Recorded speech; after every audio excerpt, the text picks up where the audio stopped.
Hello, everybody, and welcome to the Stream of Chaos. My name is James, and I am the Game Master for today's game of RuneQuest, role-playing in Glorantha. This is session 3 of our playthrough of the RuneQuest starter set, and I am joined by a fantastic cast of players to take on an exciting adventure in Glorantha. I'm going to start by introducing our wonderful cast. London, can I throw to you to introduce yourself first?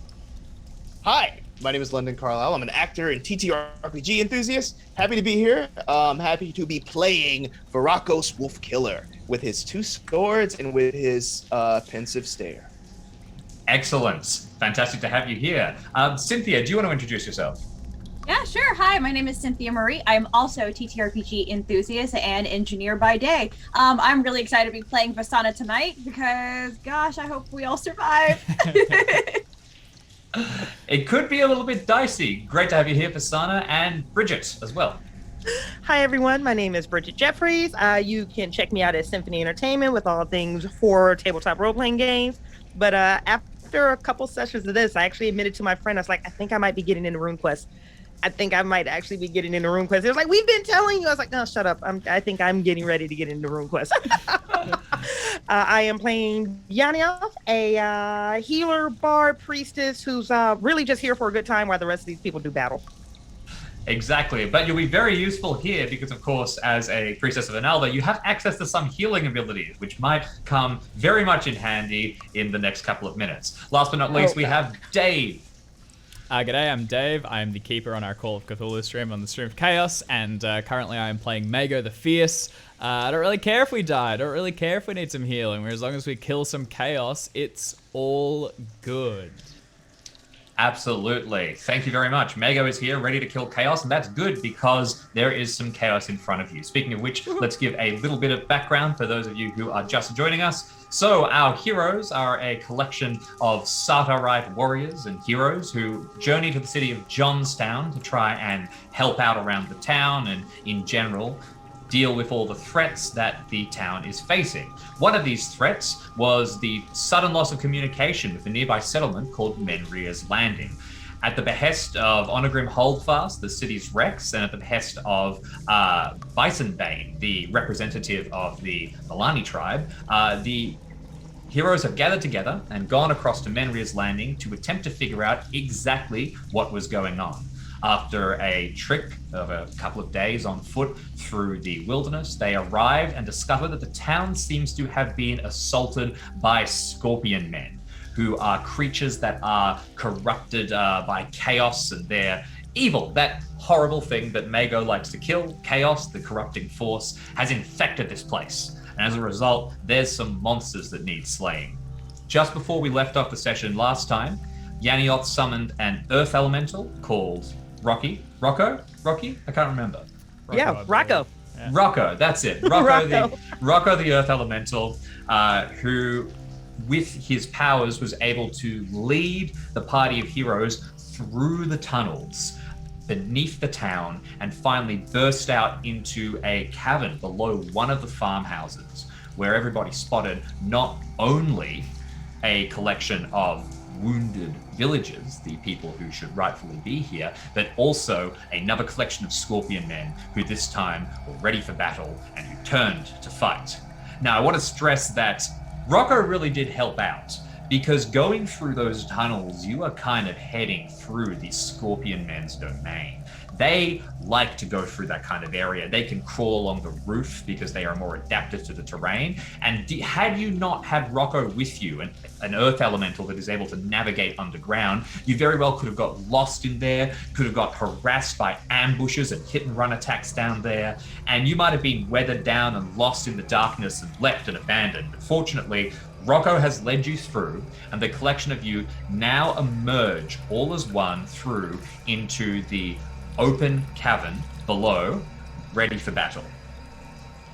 Now, RuneQuest is very deadly, so this could be a very, very deadly fight. This is one of our first big battles in the RuneQuest system. We had a skirmish, I like to say, last time, but this is a lot more serious. So first of all, I'd like to ask everybody, as they burst forth from the wall of this tunnel that leads into the cavern, what is their character holding in their hands? Do some of you have torches? Which particular weapons do you have ready now? Do you have your shields? And I would like to note in particular that if you plan to be casting magic, and I would suggest that you do, since you all have some magic that is going to be particularly helpful for you in this fight, you generally, under most circumstances, need to have one free hand if you plan to do so. Vasana, particularly, you have the lightning rune spell, which is a fantastic offensive piece of magic. You will need one free hand if you hope to cast that. Obviously, you could be toggling your weapons in and out, but I just want to get that initial image. Yanioth, you're not necessarily a fighter, so you might have a bit more versatility. And Varakos, your spells like Blade Sharp and True Sword, I believe as well, though I'll have to confirm with True Sword, which is a fantastic rune spell that you have available, do not require you to have a free hand because they are inbuilt into battle and you can charge straight along. So, as you all burst through, give us a little flash of what your character looks like, a dramatic moment, a dramatic expression of them as they burst out into the open. Who wants to start? Well, I was running at the front, so Mago comes charging around the corner. He's carrying the torch, which is illuminating the way, and he's right behind Rocco, who's surging along the walls. So I'm holding a torch in one hand and my battle axe in the other, and continuing to do that sort of like rhythmic thump along the walls as we move. As we see these things, he'll be stymied for like a moment and then charge forth screaming. Most excellent. The true berserker coming forward as you sprint into combat. What about the rest of you? I think I'm in between Varakos and Yanioth. Or no, I was holding up the rear. You were bringing up the rear, I think, yeah. I think at this point, knowing that battle is going to happen, I would say that Vasana kind of pushes past Yanioth. You're all kind of spilling out, yeah, so you could take whatever position you would like. So I'm going to take a position directly in front of Yanioth, and it's kind of a Roman type stance. If you guys have seen this before, where she's going to have her shield up and there's a kind of cut out, so she has her sword in front. So she's kind of doing this whole situation.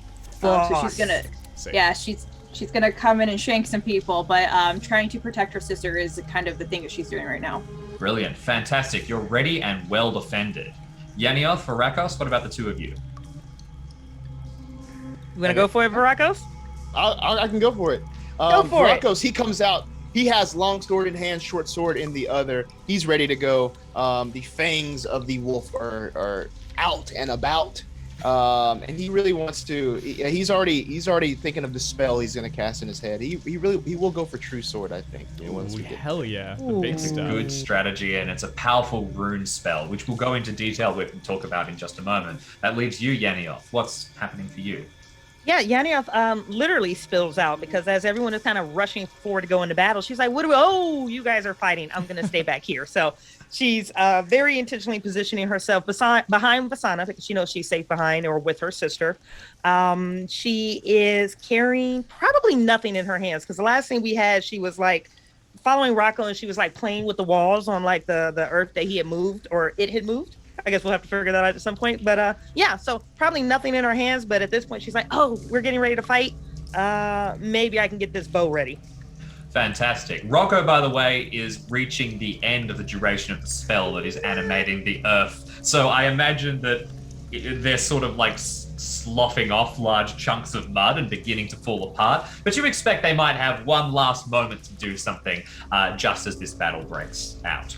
I want to quickly give a description of what you're all seeing in front of you, but this relates to you, Yanioth, a little bit as well. Can I get you to please make a cult lore Ernalda skill check? Oh, interesting.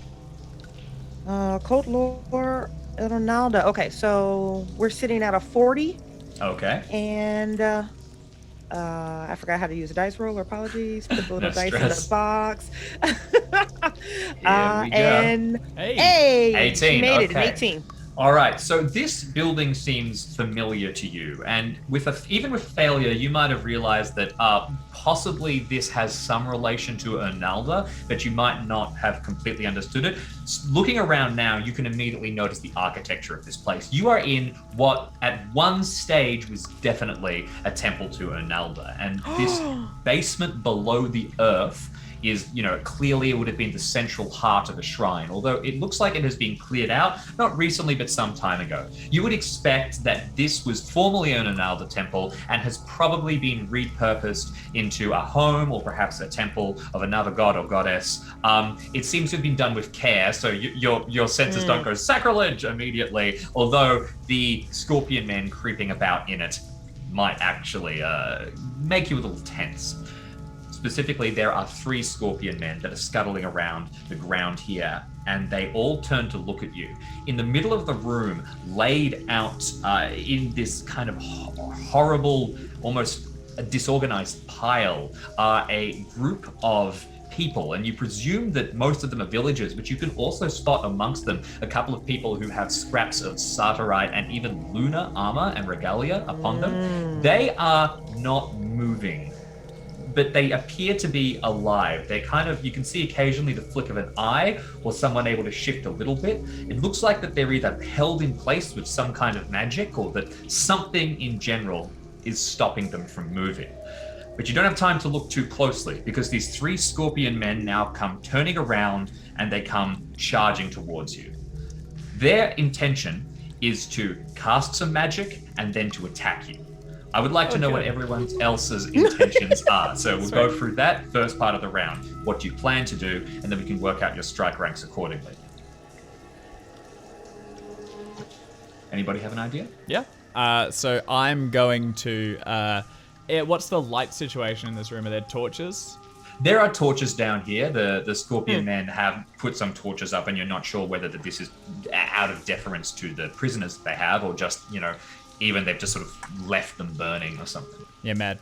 Okay, what I'm going to do is we go charging around, we see them. I throw the torch just down to the ground, clench my fist. I'm going to cast a spell called Fanaticism on myself, which lets me hit hard and not dodge, which is pretty sweet. And then I'm going to intercept one of the scorpion men coming towards me and strike at it. So I'm going to be casting a spell and then attacking with my battle axe.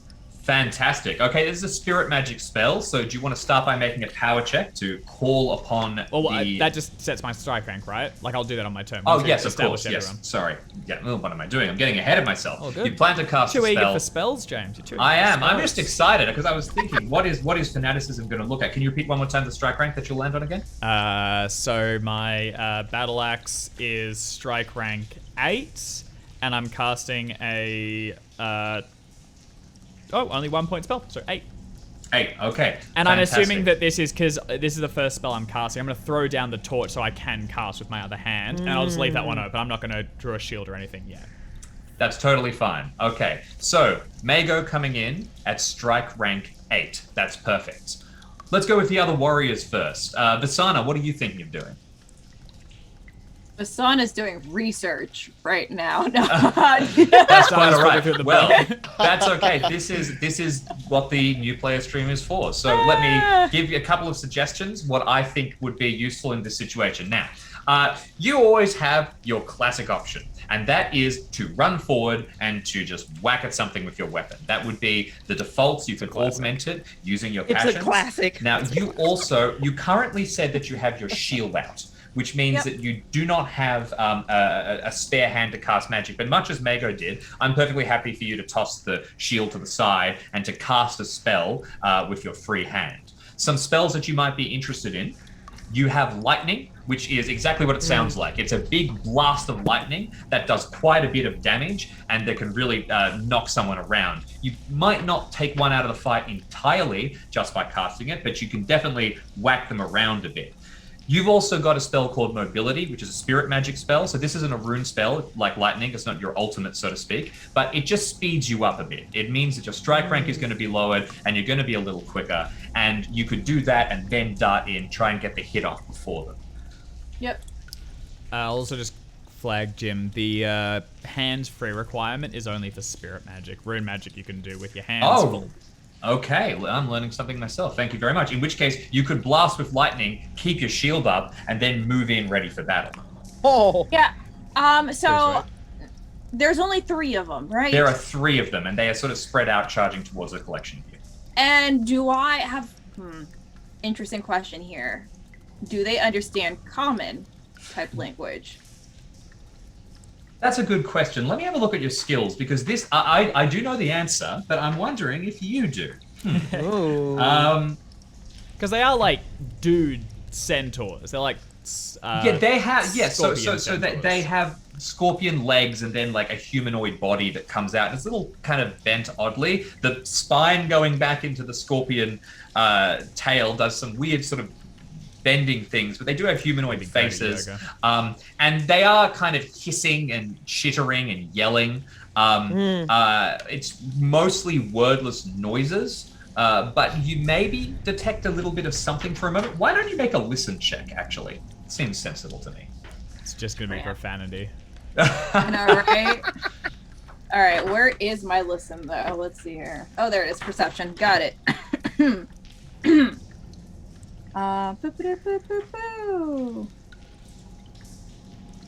Okay.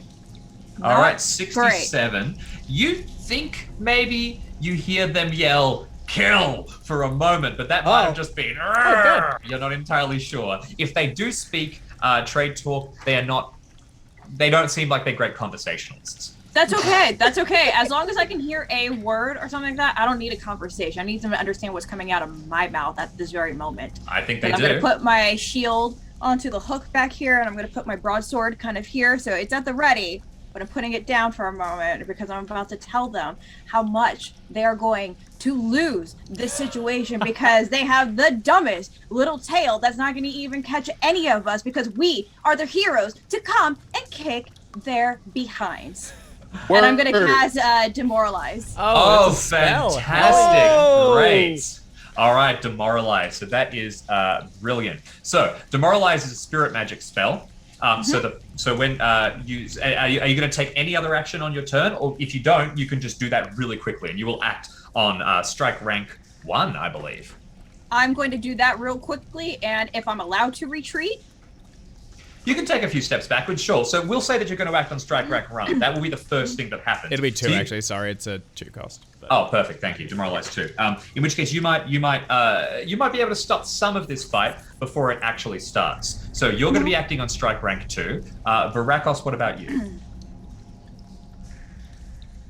Yes. So I'm planning to cast that's 1 point. Yeah, rune magic. So yeah, I have things in both hands, but I'm going to cast that, and then if I struck with the broadsword, what would that put me at? So that's 6 for the broadsword, and how much for the rune magic? So the rune magic is that your first cast is fine. You can just do that, which means that moving through, you should land on strike rank. The cost will only be 1, so you should land at strike rank 7. 7. Okay. Yeah. Cool. Oh, yeah. Yeah, Which- good. that's his. All right.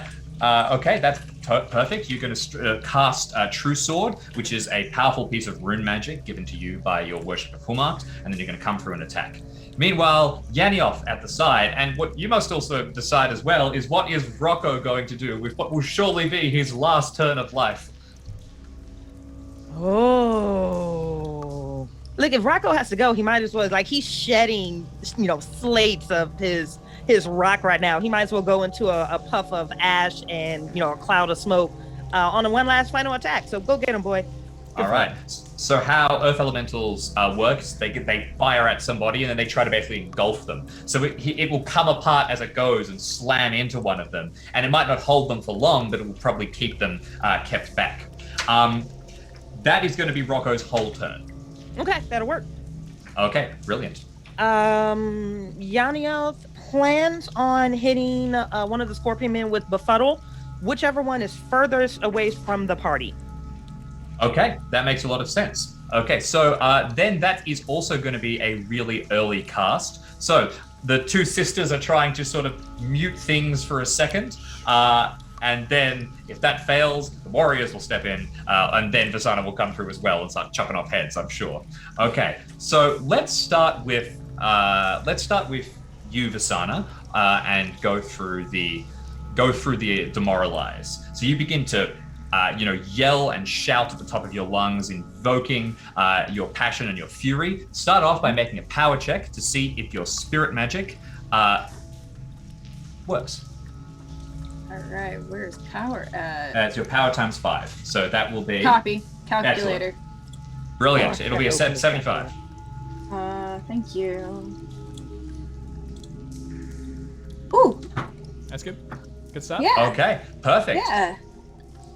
All right. So you've succeeded on a power times 5 check, which means that you successfully cast the spell, and the demoralize spell means that the target tries to retreat if possible, and if not, it attacks at half chance. So it is possible for this thing to retreat. So you begin to yell at one of them, and you can see at first it looks like it doesn't seem to care, but then your words begin to buzz with the magic of Orlanth, and the air rushes around you. In fact, why don't you describe this? What do you think it looks like when you cast your magic? Oh, yeah. I mean, I'm going to just riff off what you just said. So, yeah, you kind of feel the spirit of Orlanth kind of come around her. You can kind of see the crackling, like, not necessarily see lightning, but you can see, like, the hair standing up. Like, you feel his power, like, coming through her. And I'm not quite sure, really, people would understand what she's saying because she's speaking it so forcefully and loud.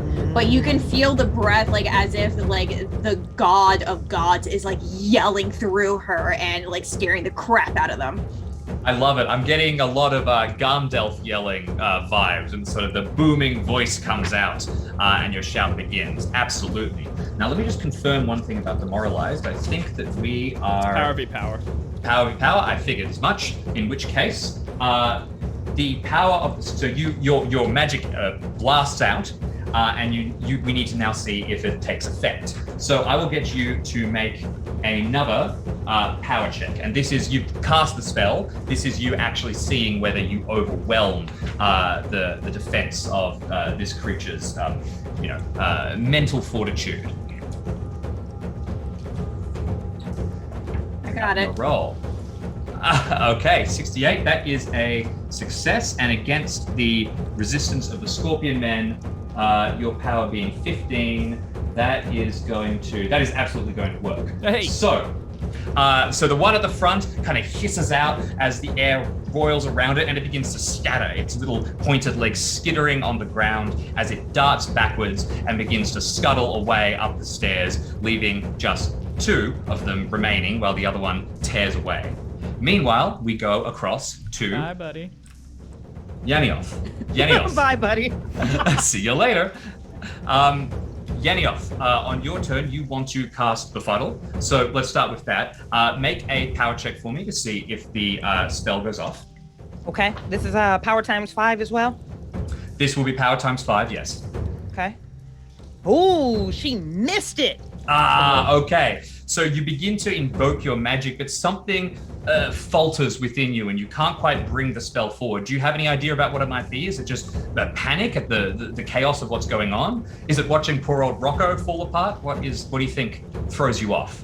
I think what it's going to have to be is like she's home, but not home the way, it's supposed to be. She was very enamored with the walls while she was coming through. She didn't understand why.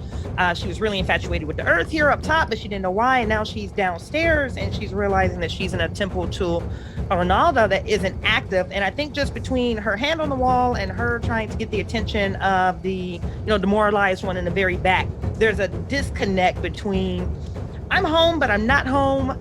You don't belong here. So it's more like she's out of sync right now because Chaos is in not even an active temple of Ronaldo, but one that used to be, and that's bothering her. That makes total sense to me. In which case, your spell unfortunately fails, but for simplicity's sake, we're going to have Rocco launch itself at the same target on your turn and land forward and attempt to bind this one up. So I will get you, if possible, to make a strength check on behalf of Rocco. Okay. So strength times 5 is going to be for old Rocco. Let me just bring up This is a small one, right? He's just a little guy. It's just a little guy, so a 50? I believe so, yes. I'm just flying out. Yes, go and make the roll while I grab my book that's just down there. Yeah, no worries. It's 50. So many things all around. I know. Okay, that is fantastic. That is, absolutely a success. Meanwhile, this thing is going to make a contested strength roll to see if it is slowed. Oh, okay. So the ground and the dirt and the dust slams into the other scorpion man at the back, not the one that's fleeing. One of them's already up the stairs, and the other one is pinned in place as it begins to try and wrench itself free. But the last one is able to move forward, and as it scuttles out, you can see it begin to bolster itself with magic and begin to move. Now, it is going to charge forward, and it is going to make an attack first. Usually they would attack twice. They would use a melee attack and they would slam in with their stinger, but this one wants to cast some magic at the start and get in quick. So what it's going to do is you can see it begin to chant. You still don't catch many of the words. They're like deep and thrumming, but you can feel magic emanate out of it as it attempts to cast some kind of spell. And it is absolutely going to fail. For a second, a shimmering magical barrier blossoms across its chest, but as it kind of rushes forward, there is a distraction in its eyes, and instead it darts forward, heading towards you, Mago, where it lunges in, and you charge forward, little and it is going to just little old you, Mago, and it is going to thrust at you with a short spear that it is holding in its hand. Okie dokie. All right, from you, I would like to see either an attack or a parry here. I will parry with my battle axe. The downside of the spell I'm casting, Fanaticism, is you're not real big on dodging and things, but I haven't cast it yet, so I'm still okay. I've got a beat. Technically, yes. It's this one's darted in a little early. So I will use. So I have 100 in battle axe. What's its skill? Its skill is 40. It's not over 100. It's not going to reduce me. No. Okay. No. So its skill is all right. Watch so it this. lunges at you with the spear. That is a successful parry against a successful hit. So it will deal its damage to your weapon, but you will successfully knock it away, and I don't think you will take any damage yourself, although that will depend on how much it does. So, yeah. Yes, any excess. So let's see, with a short spear, it is going to deal 1d6 plus 1 plus 1d6, coming out to a final of... Ooh, Okay. 12 damage. 12 Yeah. damage to Holy your cow. battle axe. What's your battle axe's health? So my battle axe has already been reduced from the last one of these flippin' lizard dudes. So my battle axe is at 7. So right Okay. away I go down to 6 for the hit, and then it was 11, right? It was 12 actually. Oof. 5 damage, overwhelming. Oh, we've officially taken damage. I only have 3 armor. Can you roll a hit? Oh, it just goes to my right arm. Yeah, it'll just go I straight to your right arm. Okay, Yep. not huge on that. So I reduced by 3 for my armor, and my right arm take 2 damage. All right, so you feel a jarring slam as the weapon, launches across. You manage to knock it partially out of the way, but then it drags across your arm, and you can feel, blood start to pool underneath as you take this first hit. Fortunately, though, we can now dart back across. One of them is trapped for this turn. Another one is attempting to rush up the stairs, so neither of them act. That ends the Scorpion men's round, and we now go across to Varakos. Can I get you to make a death rune check, as it is you attempt to cast True Sword? Let's do it. All right. I rolled a... It's a success. Maybe...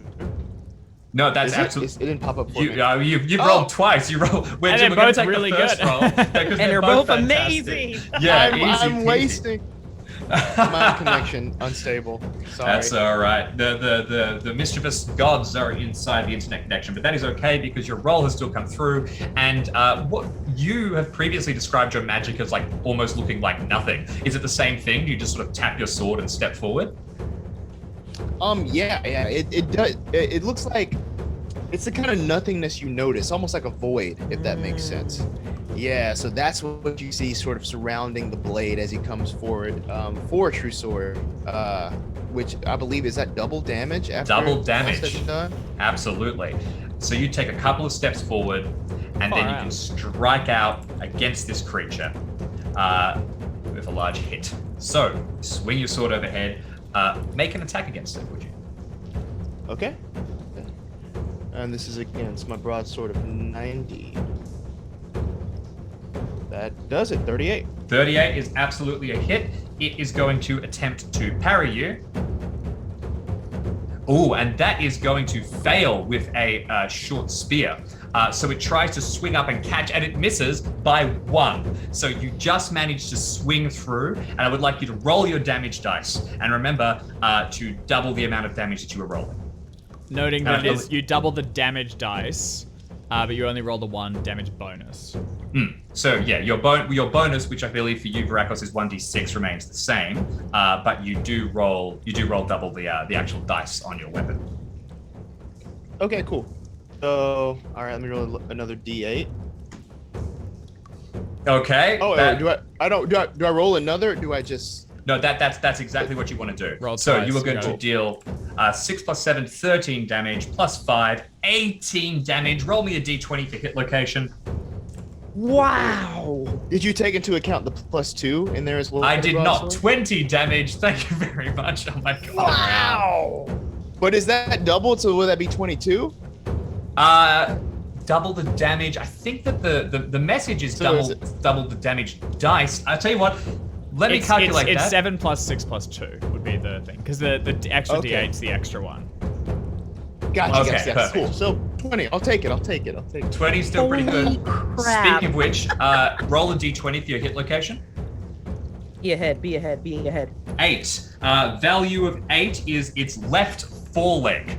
Right, so you slice down at this thing, it like swings up and you duck underneath and land, and you don't just go through its armor, you go through its leg, you go through its legs double health, you go through its leg triple health, you slice the entire thing off, and it pitches forward, suddenly stunned, shrieking as its legs begin to, twist and buckle. This is a devastating injury. We will now jump across to Mago. On your turn, Mago. do you want to go for this same one, or are you trying to head to the other one that is bound at the back by Yanios? I can get the other one. I reckon I'll go for the other one. Absolutely. Okay. Now this one still isn't, it's not dead, but it is severely wounded. You dart around, I imagine leaping over the first one until you get to the other one here, which hisses. It will try to make a block against you. But first, you were going to cast a spell, are you? Hell yeah. So my fanaticism spell requires a power roll, first of all. What's the old power Yes. look like? 13 times 5, 65. So rolling. Here we go. Come on, mate.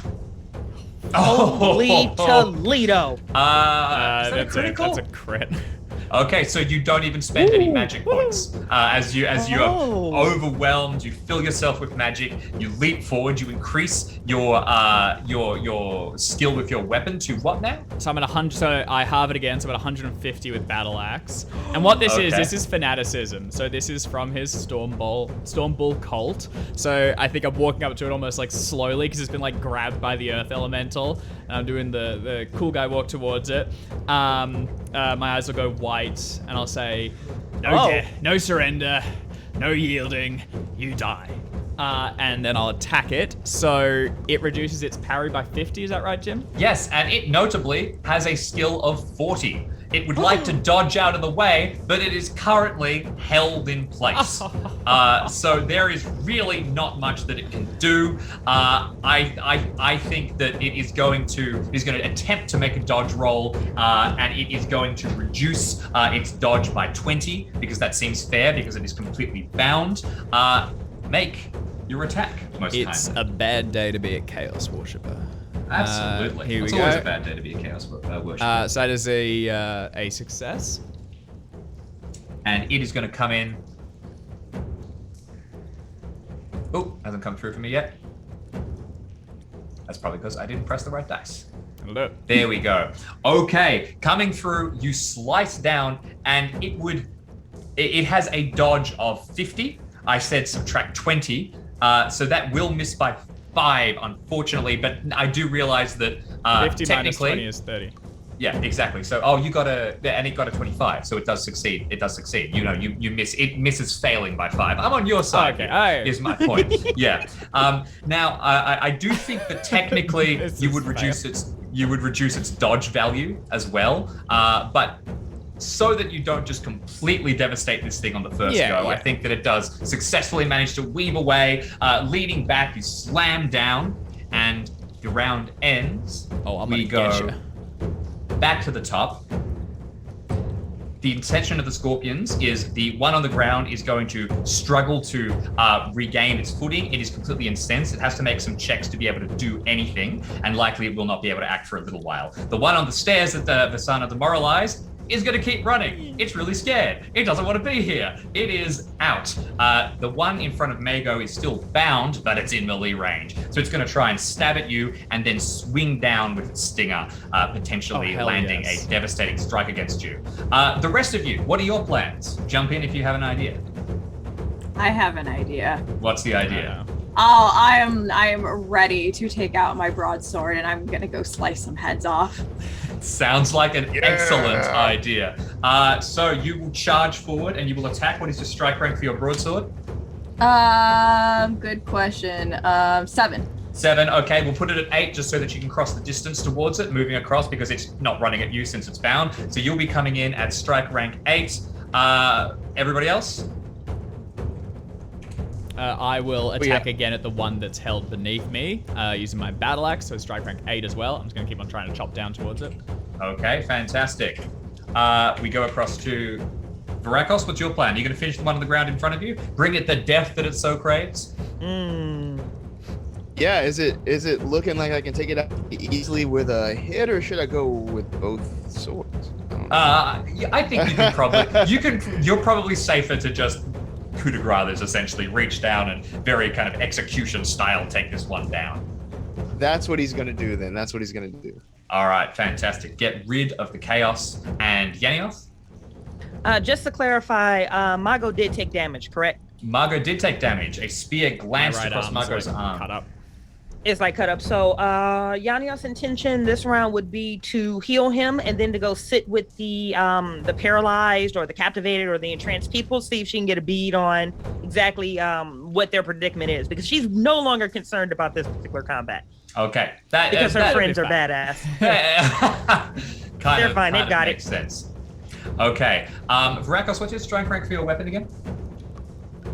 Strike rank is 6. Okay, Varakos is 6, which means that we are going to start off with Yanioth on your turn. You dart forward towards Mago. I'm presuming you're going to make a spirit magic heal spell, so can you make a power check for me?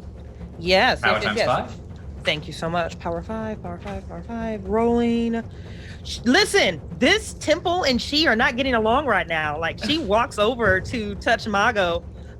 She's kind of enamored, fascinated with this entire transition that he's made. This like, wow, who is he right now? But she's also stepping over people that she doesn't understand how they're being captivated. And she really needs to either get out of this temple or she needs to fix it. Because she goes to touch the right arm and just like, yep, this place feels uncomfortable to you. You find your feet squelching through the remains of what was once Rocco. You can hear your breathing coming faster. This is a tense area. Nothing is working for you at the minute, so you step away from the battle. You head towards the people. You can see some of them shifting, their eyes track towards you. You can see relief in some of their eyes, but also fear. The Lunars seem like, oh yay, we're being saved. Oh no, we're being saved by Sarterites. You know, it could have been better for them. Are they armed, the Lunars? Do they have weapons on them? You can spot that one or two of them probably have a dagger at their side. Any large weapons have been taken away, but they have sort of been thrown aside carelessly. You did spot some broken lunar compasses and such outside when you were coming in, searching through the area last session. After that, we jump in to Varakos on your turn. The Scorpion Men are now acting on a higher strike rank. So Varakos, please make for me an attack roll. Well, yeah, it is, yeah. Yeah, because you are an absolute sword master. This is an extreme amount of damage. You practically overwhelmed the damn thing's max HP last time. You strike down and unless you want to describe the execution yourself. He's even pinning down with the short sword that he has, and it just comes down like a hammer on a nail. Bang. Ow. The internet gods almost made that better because it's mystery until you just get that image of a sword flashing down. Okay, that's perfect. No, we got it. We got it though. You take this thing out. Its chitinous body seizes up and stops as we now flash across the side to Mago and Vasana. Now, you're both acting on the same strike rank, but Vasana, although she got rid of one, hasn't got to hit anything yet, and I really want to see Vasana take off ahead. So, please, why don't you make a broadsword check? Okay.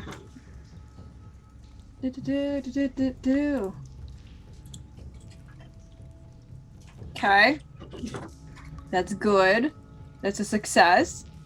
Okay, fantastic. So you come through, landing down a hit with your broadsword. This thing is still going to attempt to parry. Since your skill is not currently over 100, you are not reducing its skill, but that doesn't mean that it has any better chance of succeeding. It attempts to survive. It fails utterly. You weave around, you strike. Roll a hit location dice for me. That's a d20. Boop, boop, boop, boop. That goes away. That one goes. That. 4. Okay, you're going to hit one of its legs again, sliding down the right foreleg. Make your damage roll for me, please, if you would kindly. Sure. That and they're hard to see. And then the +1 to that. Okay, 5 damage. So you strike at it, wounding it. You're not immediately slashing off. Bends down, twisting away, and fortunately it twists right towards Mago, who on your turn, Mago, can make a strike against it.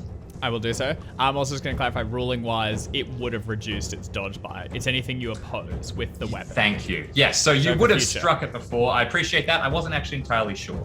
That is all good. Thank you. Because this time, I'm going to kill the hell out of it. And so, as we have established, its scores go to 0 if it tries to stop you. Is it trying to dodge or? I mean, I guess it will try to dodge. It's already parried once, so it'll attempt to dodge, which means its dodge skill gets reduced. -50. Yeah, it has 50 dodge, so. All right, so that is a success. Okay, it fails, funnily enough. Yeah, weird that. And then I will roll to damage it, and I'll go ahead and. Oh no, I'll roll it separately. So that's my damage, and here comes the old location. Ooh, 20, that sounds like it's noggin. That sounds like it's noggin. It absolutely is. And that is going to reduce the health on its head to 0, going through its armor. It collapses to the ground. 10 damage? Yeah, so it only has 8 health on its head, including its armor. So there is a loud smack, and between the wound that has been inflicted by Vasana, the wound that you have inflicted, this one also collapses dead. So all of a sudden, the 4 of you spin around. There are the bodies of 2 scorpion men on the ground. You can hear scuttling up on the surface, the sound of one going away. Vasana, you know the nature of your magic. This thing is going to run as far away as it can for 2 minutes. What's everyone's plan?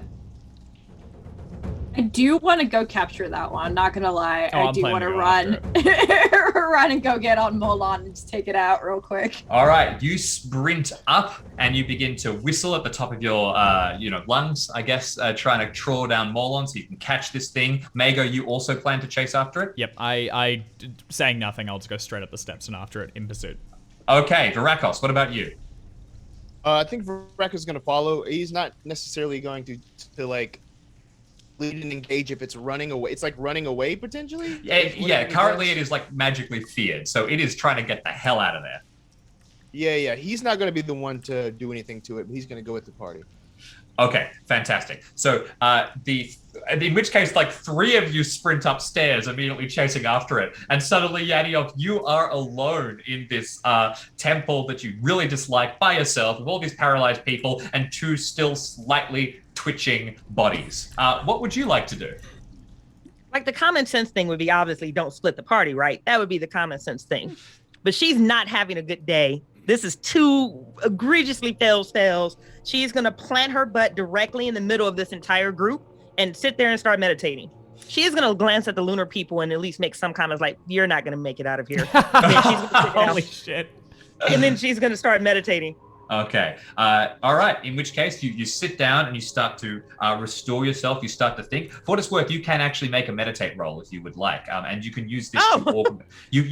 Would be something where you begin to augment your skills later, or if you just want it, but that has potential mechanical consequences. If this is just flavor, it's kind of you're centering yourself, you're waiting, and you can also begin to get a better lie of the land and figure out exactly what is happening to all of the people around. Yeah. So versus leaving them abandoned, it's 1 against the 3. They should be fine. Everything's gonna be fine. Everything's gonna be fine. She's gonna focus on herself right now because she's really letting the party down. So flavor text only. She's gonna sit down and meditate. Brilliant. You are taking a moment inside the temple. Meanwhile, the other 3 of you rush outstairs and after this thing. Now, I don't want to play out an entire chase scene after this one poor creature because you just murdered 2 of its brethren in 2 rounds. This thing isn't really in a good space. So why don't I get you all to make a Dex ×5 check, and we'll just see how far this thing gets if it has a shot. The only thing I want to clarify are any of you trying to capture it,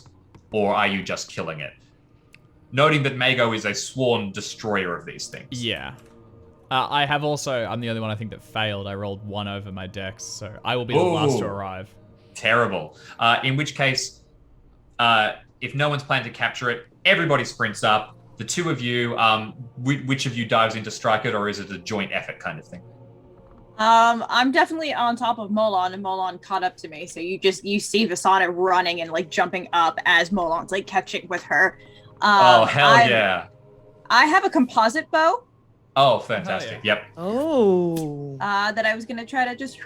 Yep, that's perfect. You can cavalry archer it down. It starts to run. You harry it as you like ride around on Molon for out of its range, and it slows down gradually, and then Virakos can come in and finish it off with a single strike. Perfect. Yeah. The head of the last Scorpion men. No, I like to. He didn't kill anything that's running away. Magical or non-magical. He would not do that. But he wants to be here in case any other forces come in to attack those trying to kill us actively. So I would he would gesture for anyone else to take it out. Okay. And I'm thinking about it as well. I don't think Vasana would want to kill it right off the bat because she wants information. She wants to know what's going on. Right, absolutely. Okay, in which case things might get a little bit more complicated then. You will be able to capture it. I say you circle around it, you harry it down with arrows, and it will stop eventually and fall down on its equivalent of knees. These large pincers that it has. It starts to shriek at you in a combination of hisses and snarls, and indeed there is some trade talk in there. It's saying, "Mercy, mercy, free, no more fight." Mago, at this point, you will start to begin to stomp up behind it. You can see it's wounded. Vasana appears to be wanting to kind of slow it down. Are you making noises that indicate you want to capture it? You can see Mago as well behind, who's still probably bolstered with the magic of fanaticism. Mm-hmm. Yeah, I'm gonna circle with Molon and try to attempt to basically encase him. And I'm having an arrow notched, but it's obvious that I'm stopping because I want to talk. But if it moves, I'm taking a shot. It's not going anywhere. The biggest threat at this point is Mago. Mago, do you want to take over? I presume that you are just going straight forward to kill this thing. As I'm walking up, I'm yelling, "Kill it already! Let's finish this! Back to the hovel."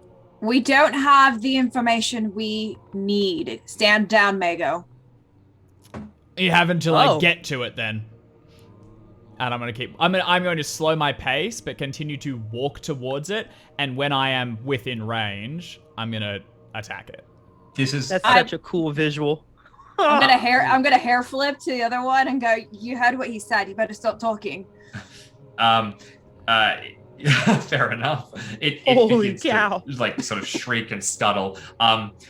This is a great opportunity to talk a little bit about the Storm Ball. So the worshippers of the Storm Ball are absolutely sworn to destroy chaos. That is their entire reason for being. And often they're not particularly really loved by a lot of the people of Sartar and the people that they are around. They are often very loud. They are often very brash. They are often very, they get into fights. They're very mago. It sounds like I've been doing it pretty right then. Exactly.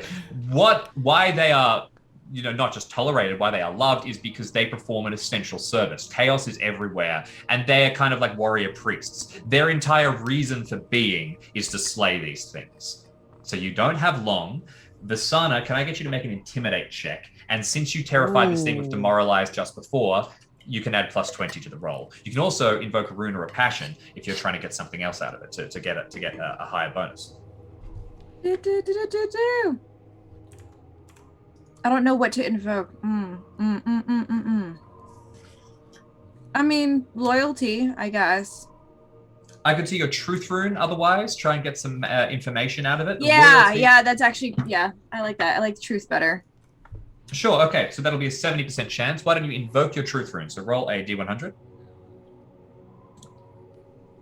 Ooh, just short. And with a fail, that means that your intimidate does reduce by 10%, just temporarily for the duration of the scene, which means that with a plus 20, you'll come into a final of 35 for an intimidate. These things are monsters, so it might be a bit too much to hope that you get something out of it. But go ahead, make a check. Oh wow, fantastic! No, you absolutely succeed, and Nice. It sees that it's about to die, and you haven't, it knows its death is coming. You haven't intimidated it into kind of begging for mercy and throwing everything at you. What you have intimidated, you've put it, and it begins to yell, fools, our queen will devour each of you. You cannot win. We are everywhere. And if she does not eat you, then the beast will. And then I presume Mago arrives. How do you want to finish it? Chippity chop. I think I just come up behind it, and as it's finishing the sentence, the axe goes in the back of its neck, severing the spine, and pop little sucker off the other side. The Scorpion Man collapses down to one side, the head rolls away. And the three of you are now out in the open field again, the deserted houses around you. All is silent.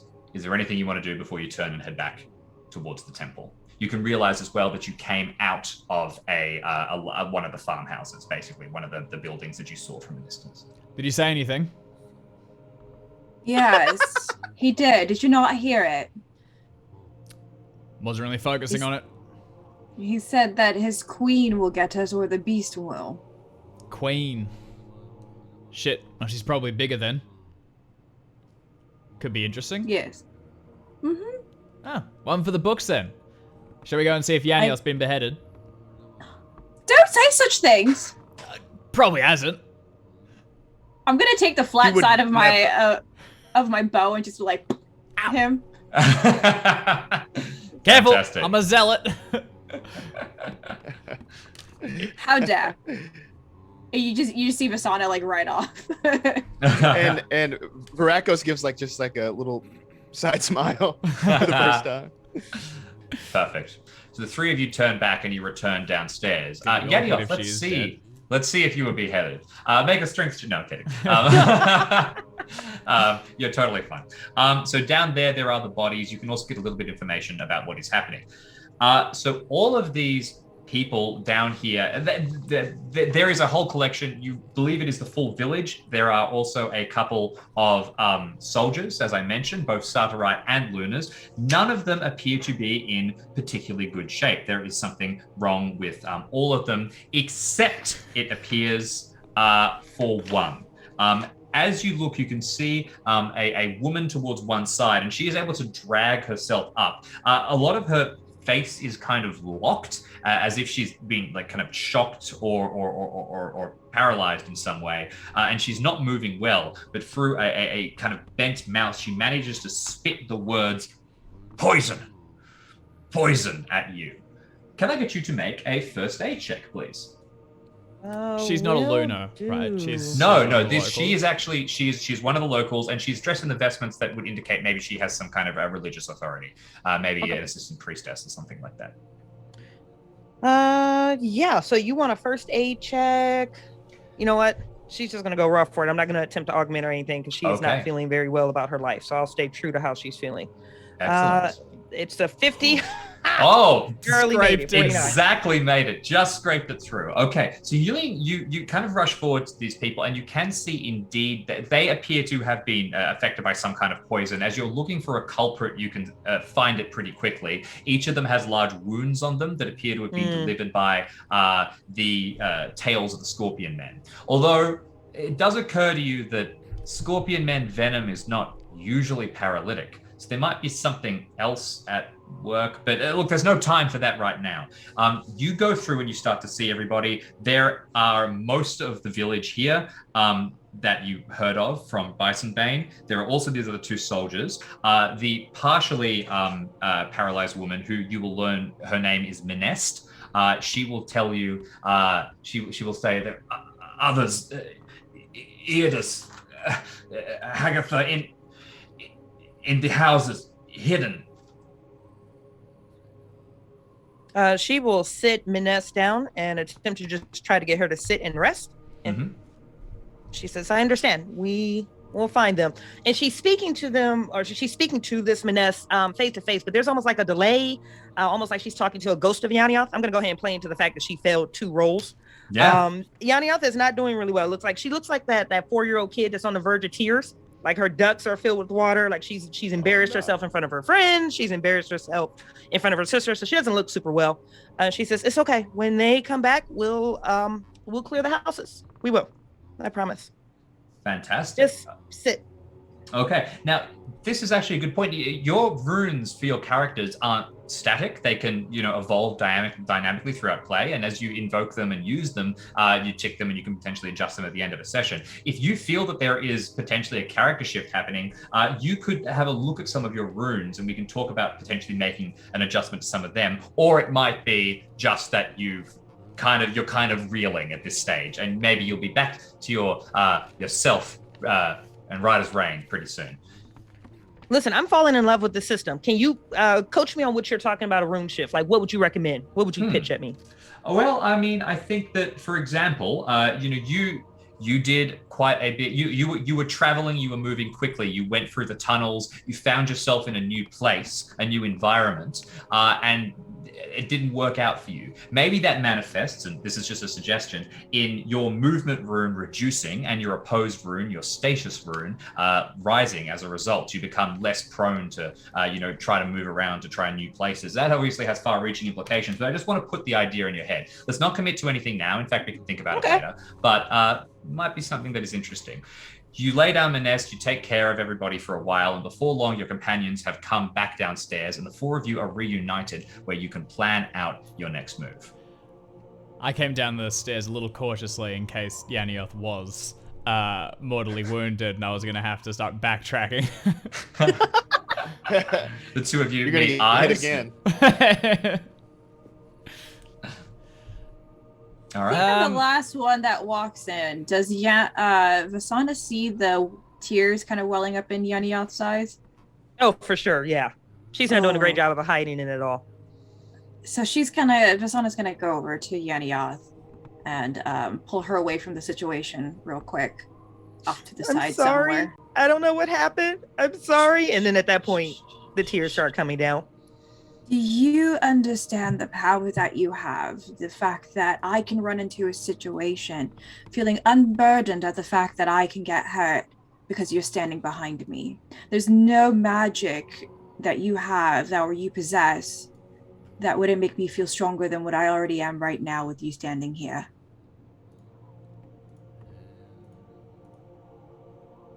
Lovely. Such a great sentiment. That's That awesome. is so beautiful. Yeah, she'll bite her bottom lip and she'll nod, but she doesn't give you any other affirmation on, further than that. Imagine the 2 of you stay clasped for a moment, supporting each other. Yeah. Meanwhile, the other 2 of you, there's an outpouring of emotion. I imagine Varakos makes no such move or acknowledgement. Just Run away. Just his face. Feelings. I stand there and do a bit of lip. Mago's glancing around looking for more chaos. No, that's perfect. The 2 of you share a moment. Yanioth, maybe, this is your family. coming to help you. And I'll tell you what, the next time you cast a spell, regardless of the circumstance, considering that you have been supported by your family, you can absolutely use your love family passion to augment it if you would Yay. like, because you have the Aw, support thanks, of your Vasana. family So- behind you. Thank you. The four of you... I'm not a doctor, so none of these people are moving, right?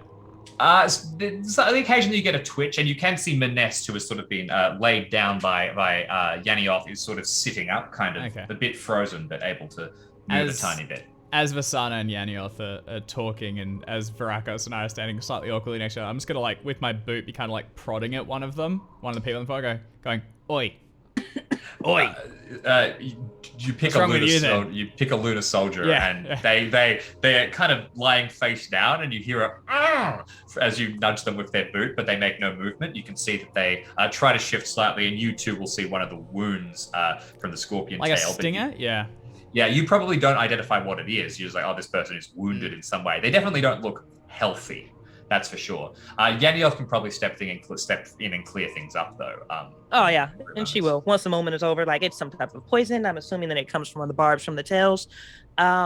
This woman here, Maness, she says that there are other people hidden in the houses upstairs. Hidden. Manest struggles to Really? nod. They were hiding when the fight sprung out. Hiding, lost, young. Okay. All right. Well, let's find them, make sure they're all right, and gather everyone together. There could be more of these scorpion things about. We don't want people to be isolated. All right. Varakos, do you mind staying here with my sister and help detangle the situation down here and get these people to safety? Mago and I will try to find the young ones upstairs. Yes. No one deserves to be in this condition.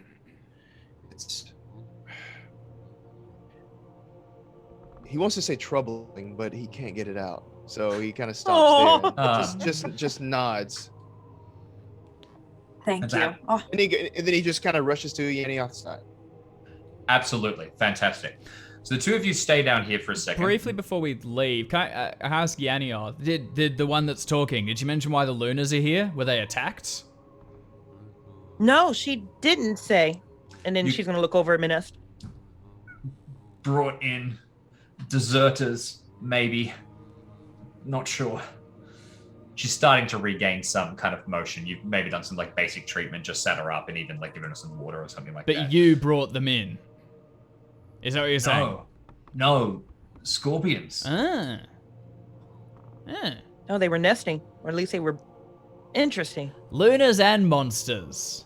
So, No, I won that Who- bet. Don't Oh. even. No, Right. no, we won that bet. Don't. The audacity. just feels like there's Lunas is all I'm saying. won. Okay, all right. Trivial. Okay, I'm good to go. All right, perfect. In which case, the two of you will Feels head like there's upstairs.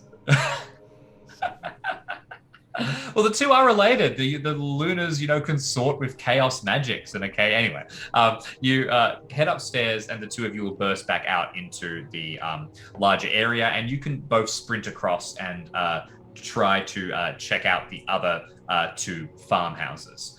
I'm going to start with Vasana. You head across to one of them. There's the main hall, but you will be given instructions by Maness. She will point you in the right direction through gritted teeth. You head over to the farmhouse that used to belong to Rastakos, the kind of de facto leader that I mentioned, who does a lot of the work. Arriving inside, it's a large, prosperous, big farm. There's stuff everywhere that presumably would have been, from all this large family, many kids. You begin to scan through and look around. You know that there's probably someone in here. Can I get you to make a search check? And since you have kind of dealt with the threat and you know vaguely what you're looking for, I will get you to make it with plus 20. Could I try to augment with a passion? This is kind of be a kind of a far off thing, but having that moment with Yanioth, she's very, very familial oriented. So hearing that it's young children kind of brings her to this like idea that she's got to save siblings and make sure that they're okay. Absolutely, that makes total sense to me. You can augment it with your love family skill. Ooh, 90. And love fan, no. Okay, unfortunately, Yeah, so you will it's reduce fail. your search by 10%, which will bring your search from with plus 20 to 40. Okay. Oh, Oh. just shy. You do a full check of the house and you find nothing. It's concerning. Maybe they're hidden somewhere else. You turn back and you begin to jog back towards the other side. Unless there's any other ways you can think of doing anything else, you have any ideas? I mean, I kind of feel like she would call out to her god and try to see if he can guide her somehow. Well, you are in Orlanthe, and I think that with Orlanth around, this Orlanth being kind of the master of the culture and villages, like the Sardarite head god, it makes sense that Orlanth might actually kind of help you out here. I'll tell you what. Why don't you? Why don't you use your? Why don't you use your devotion Orlanth passion? Roll again, and as if you were attempting to augment with your devotion Orlanth. And if you succeed this, we'll say that it did come through. Just before... Oh, that's good. Jim, just clarifying. When you fail an inspiration roll, you reduce 20% from all further rolls for the duration of the situation, the broadened state. Dear. So that's like you are shaken by family and like maybe you're getting obsessive about it, if anything. Like you're only thinking about the kids and it's to a detriment of your like better senses. Still, an 18 is pretty good though. So an 18 is pretty good. An 18 is pretty good. And if you start yelling out specifically, I think that this will succeed. But thank you for the information, David. So just as you're about to go, you're about to walk out one of the doors. You hear like the slightest shuffle of movement from a cupboard in the corner of one of the destroyed rooms of the farmhouse. You walk towards it and you can hear kind of like a soft inhale of breath inside. And when you open it up, you will see that there is a child, probably about 7 or 8 years old, who is curled up at the back, looking up at you with terrified eyes. I get down to their level and I just kind of reason with them and like I show them that I have no weapons and I'm just gonna make sure that they're okay. You know what? You're not a scorpion thing. It's pretty happy as soon as you. She's pretty happy as soon as you say, "Kind of, it's okay, it's okay." She will lean out and grab you, and you feel her hands kind of pull around your shoulders, and you can stand up with her. I pick her up, and I'm gonna whistle for Molon so that I can put her on Molon. Ah, lovely. Molon comes thundering by. She buries her head in the nape of your neck, and you're able to sort of walk out and you can put her on Molon. She doesn't really want to let go of you, so I imagine that you mount up as well. I'll get on Molon, yeah. Okay, and you can begin to ride back towards the other side. Meanwhile, let's jump down to what's happening inside the actual temple itself. What are the two of you thinking, Yanioth and Varakos? Any particular actions you want to take? Quick question, just with poison, how would a healer deal with that in RuneQuest? Would heal fix poison? Like what would work? So getting rid of poison is quite an involved process. There's antidotes and it's pretty extensive. Now, heal will be useful for those who are so wounded that the poison risks taking them out entirely. They're sick and they are weak and they are particularly unwell. There are spells that heal poison, but I do not believe that you have access to any of them. So at this point, but you can begin to heal people, and generally it's just sort of like standard care. Like these people are, pretty uncomfortable, like not being properly cared for. You can rise them up and begin to place them about and make sure that they have water and that they're not in some horribly uncomfortable position. Gotcha. If you'd like, and because I would know, when you're casting spells out of combat, I assume that you can make multiple checks, so you will be able to do it for a while. You can make a heal spell, and I'm perfectly happy for you to reduce, let's say, 5 magic points. And that'll be you tried for a while and you began to heal people, and those who were in particularly dire straits, you have gotten a little better. Okay, yeah, then we'll do that then. So standard just comfort care, and then anyone who has actual wounds, she'll drop, you said 5? Yeah, just drop 5 magic points, and that is like anybody who mostly they appear to have been like poisoned and not necessarily too badly hurt. But yeah, you can a couple of them who have who are injured, you are able to help out. Varakos, meanwhile, I assume you are standing guard, potentially, mostly focusing on making sure nothing else bad comes. Exactly. Yeah. So he has just like a close eye on everything else. I understand that there are lunars here. Yes, there are. There are three lunar soldiers. One of whom still has a dagger at their side. Yenioth, I assume that you treat them as well. You've put them up at the side. Oh no, absolutely not. No, Okay. that's a skip. No, that's a total. She would kill him right now if she weren't feeling emotional, and the fact that like Mr. You can't kill people who are bound or in a vulnerable position is here. She would have been handled that, but she's she's not gonna mess with Varakos and his morals today. Now you have a deep hatred for the Lunars, and that makes sense. Of course, killing an unarmed opponent would be dishonorable, but Lunars are dishonorable by nature, so. Right, kill them where they lay, but Varakos is going to be in a mood about it, and she just doesn't feel like dealing with that. So Varakos, there are 3 Lunars lying on the ground, bound up. One is face down, their nose pressing into the cement. The sort of stone floor wouldn't be cement. What did you want to do? Yeah, Varakos would just like to leave them. I'm glad that Yenioth isn't of a completely different mind. He's not going to kill them. He's going to leave them there. And if she needs any assistance helping anyone else up, he'll, gladly do that. But he's mostly keeping guard. So excellent.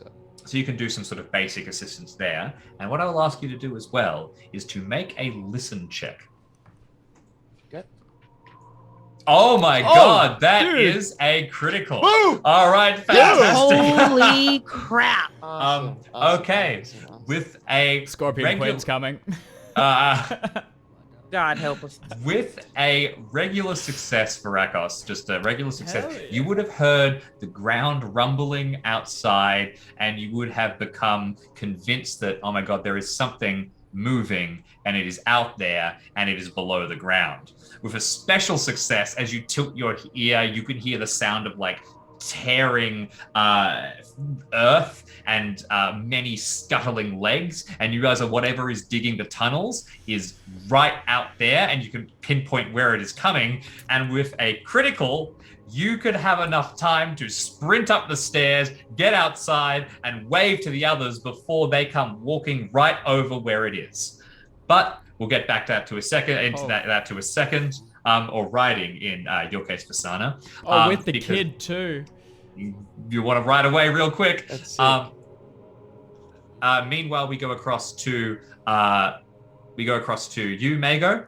As you dart across, now you were heading to, on the instructions of Manest, you will head over to Erodus's farm, which is much smaller. It is actually mostly famous for keeping bees. It's where a lot of meat is produced. Ooh. So as you come through, it's like a relatively small house. Only one person would have been living here.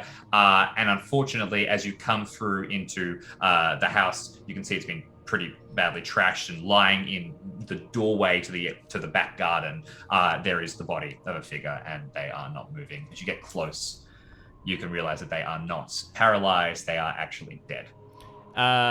Looks like they've been stinged or. It looks like they there's no stinger on them, but you can see that a spear, probably one of the spears that Scorpion Men's that you killed, has stabbed into them. Okay. I'll walk over to, if there's like a cellar for like a cool room to store the meat or anything. Yep. I'll walk up to it. I'm doing that thing you do when like you're playing hide and seek with kids, where I'm like being very loud. And as I get to the entrance, I go, I better not see any chaos. I kick the door open in case there's any Scorpion Men lingering. Absolutely. So there you go and you search through the area. You get the cool room is actually under the house, and you come in from a door outside. So you step over the body out to the back door, and you go, I better not hear. And you swing open the basement, and you can see it is cold and undisturbed. There's some barrels of mead there. Doesn't seem like anyone has done anything particular. But because you were making so much noise, and specifically because you went out to the cold house and right nearby it, is something you do hear a soft kind of rumble. And as you turn back, and you can see a row of beehives, like these sort of wooden houses that would contain bees. Underneath one of them, crouched and hidden, is a wounded dog. It very visibly has the wound of a scorpion stinger in its side, and it is wheezing, but it is alive, and it kind of whimpers at you. It's been attacked. Yes, it is clearly being hit by one of the scorpion man stingers. This dog has faced chaos and survived. You will be welcomed in the cult. I'll crouch down towards it, and I'll fix like a piece of jerky or whatever, and I'm gonna go, come on, mate. Come here, join the storm bull. Come on. Come on. Look, it is desperate. If you consume for, this, I'm counting that as initiation. It consumes it very happily, and its previous master actually has been wounded and killed off to the side. You can see collapse in the doorway. With a little bit of I want to like, if I can get it to like Simba it up towards the sky, and I'm just gonna hold it up and like see the clouds, and I'm gonna go storm dog. Yes. Perfect. Yes. Do you want to describe? I'll leave it up to you. What kind of dog is it? He's it's a grey, like shaggy mutt, like very mixed or whatever, with a lot of like, scratch. It's an old farm dog, like it's old, it's limping a bit, but this dog is a champion. Yes. I put it under my arm and I get victorious. You and All me. right. Perfect.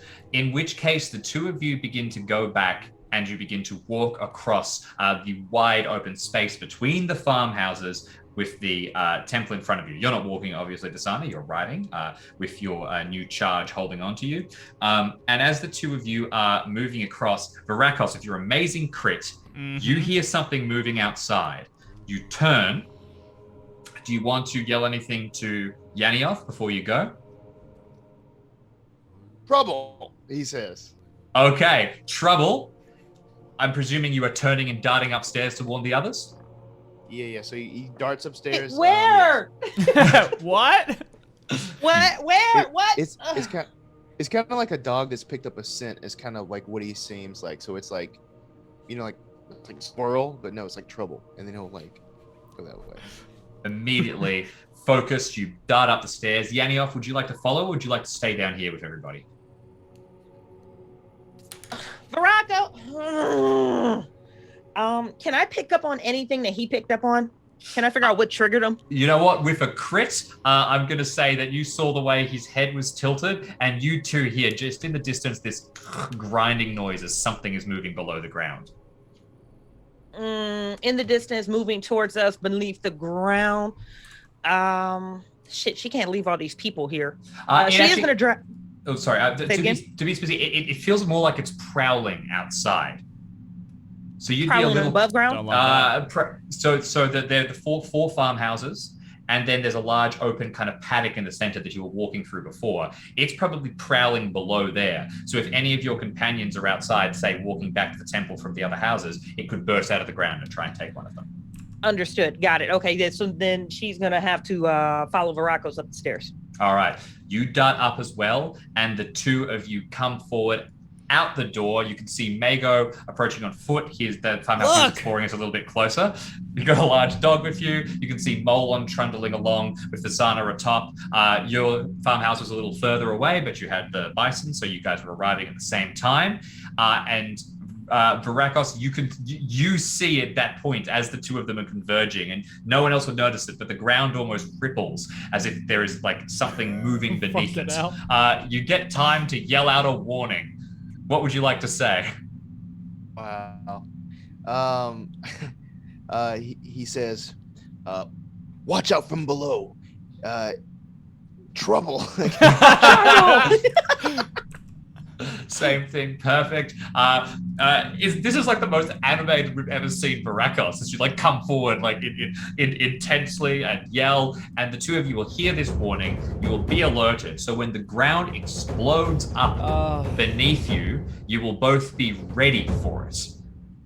Yeah, I have an idea if you don't mind. When I hear Varako, because he doesn't talk a lot, when he does, it's poignant.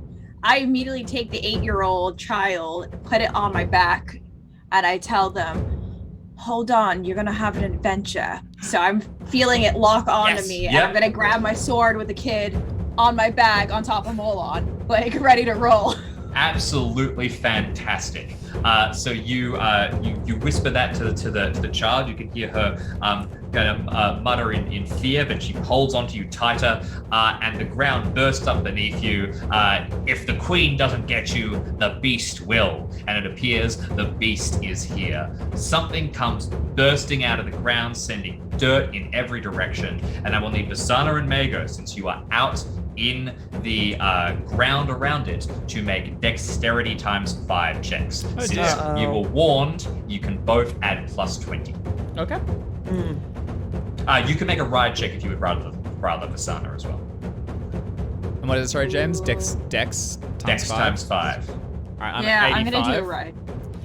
I also briefly love Cynthia strapping a child to a character. It's like GM armor. It's like, you're not going to kill me because there's a kid attached. Yeah, There's a child on my back. Exactly. Plot armor. Yeah.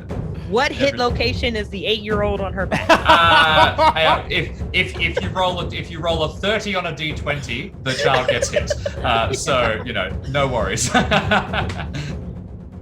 I succeed because Varakos warned me, otherwise I would have failed. You're too busy holding up the dog and you hear this noise and this thing bursts up. Okay, so set the scene. You are out in front of this large farmhouse converted temple structure. In the doorway, you have Yanioth, who has just followed up, and Varakos, who is yelling and pointing. The ground explodes out in front of you, and this great shadowed thing begins to emerge. Skilled rider, Vasana, you pull Mole onto the side, whose sure-footedness spins around, and you are not thrown sideways or worse, fall down towards the creature. Meanwhile, Mago, you're able to just fling yourself sideways, rolling, and the dog next to you in the same kind of just like, it's had enough adventures. It darts around. And all of you can see what looks like this huge kind of spider-like thing with giant broken bodies. And it looks like giant broken limbs. It's like elbows and joints are like all twisted and deformed. And the center of its body is an enormous mouth, which has opened up, and a large prehensile tongue has stuck out of it and is beginning to swing back and forth. I'm gonna chop that now, off, I think. Fortunately, we have a picture of this thing on the front of the RuneQuest starter set cover. It's a lot bigger.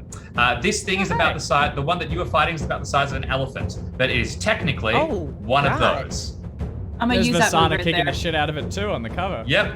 And I'm gonna use there's that move. lightning. Excellent. Yeah. Okay. So,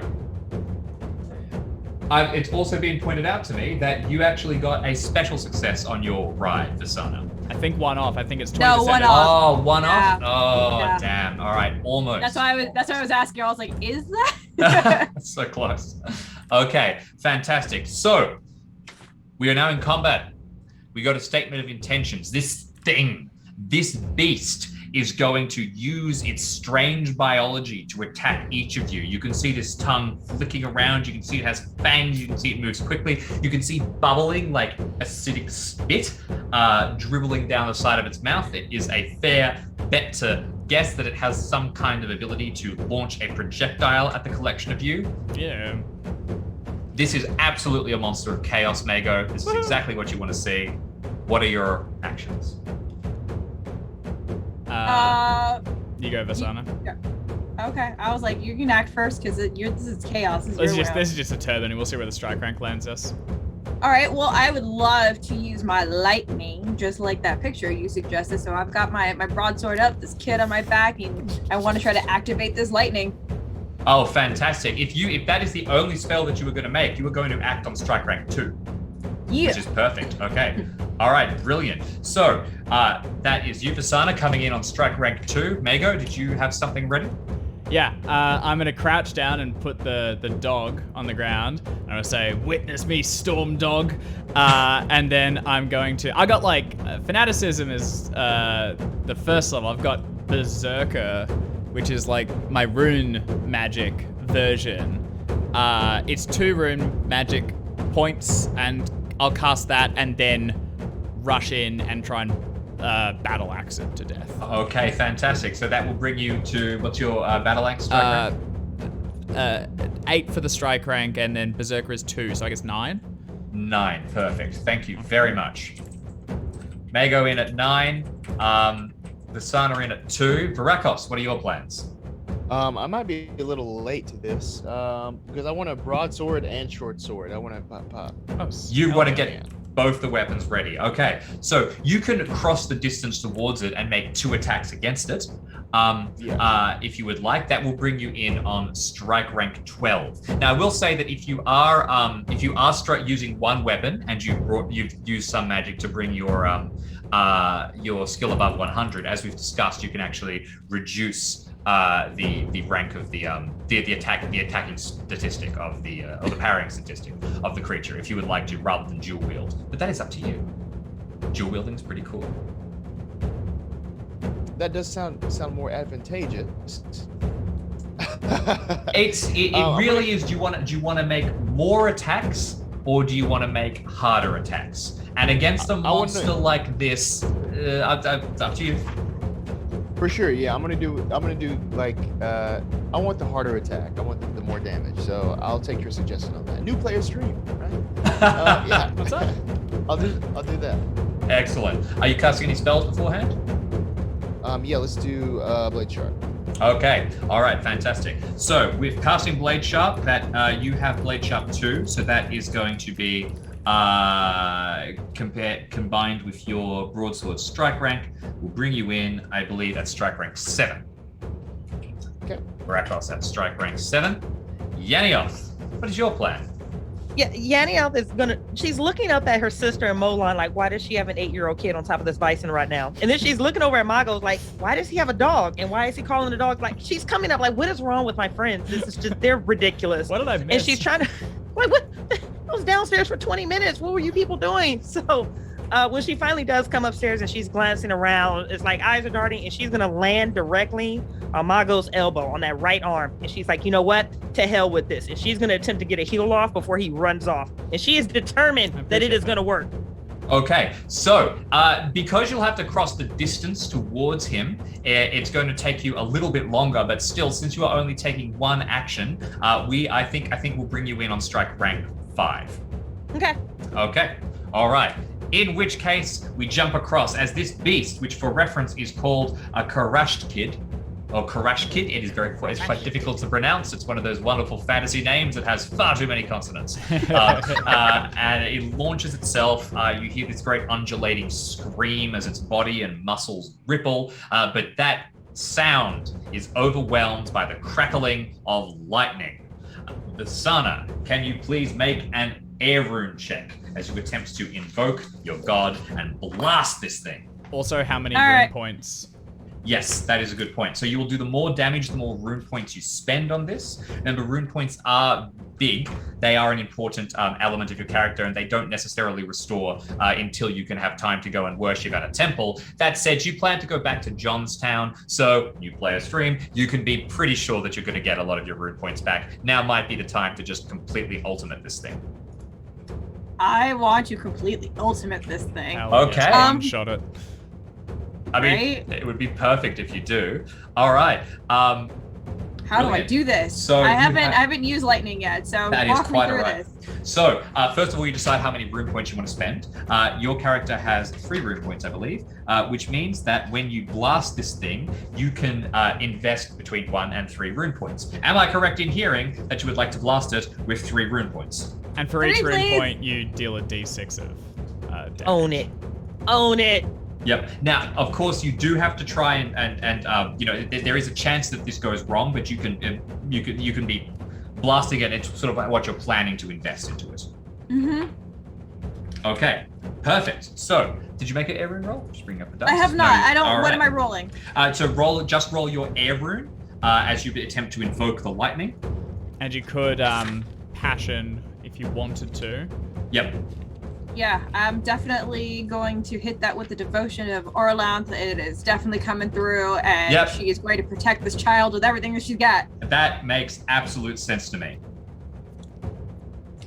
Okay. Just barely. All right. Just barely So, made it. you Oh. blast this thing. Lightning comes firing out, and the lightning given by your god now just has to make that same overcoming. It has to get past the roll of natural defense, the chaotic magic that is blocking, that is coming forth from this thing. So I would like you to make a power roll, please. But before you do, so it's power versus its power on the resistance, right? Yes, that's correct. Can you let us know what the number is? Because I think this is the one that you might want to invoke against to get an advantage on. Absolutely. So this thing has very high power. It is a power of 18. What is your power, Vasana? 15, right? 15. Yeah. Okay, so with a power of 15 going against a power of 18, you actually need to roll under a 35 to succeed here. But you can invoke, now you could invoke your all-length passion and increase that by 20% or possibly even more. So if you, take the power of your job. Yes. Yep. So make a D100 roll to invoke your passion. That is a success. So this jumps up to now 55. Okay. Oh, no. Damn. Such is the way. This thing is a powerful monster. It is definitely the boss of this scenario. And as you shout forward and blast this thing with lightning, the storm clouds gather in the air above you for a second. You hear the roll of thunder. Energy crackles out, hits it, but the chaos of this thing bubbles and boils its body. And although you hear singed flesh, it does not appear to damage it. It is bolstered by unholy constitution, and it continues to stomp forward towards you. That said, the cast is incredibly dramatic, and you do feel the child around you kind of hold you tighter. You're pretty strong, and she's trusting you. You'll have to make sure you protect her to make sure her trust is not misplaced. We will jump across to Yanioth. You dart across the field, sprinting forward. Yep. Praying the entire way. This is going to work. This is going to work. This is going to work. You arrive, you grab Mago, who is beginning to rise up and is beginning to hype himself up. Slam your hands down around his arm. What does it make? A power check, and that will decide whether your spell works or not. You can invoke your love family, as we discussed, if you would like. Yes, Lord, please, let's invoke that. So, yeah, the power check. Thank God she made a roll tonight. Okay, so that is plus 20% to your power check. Because you were doing your invoke family, right? First? Yes. Yes, okay, so plus 20% to your power check, which will bring your power up to 95. Okay. 95, 33. Oh, we're fine. Nice. Okay, this time it works. Mago, what does it look like, Vasana, Yanioth, when you cast this magic?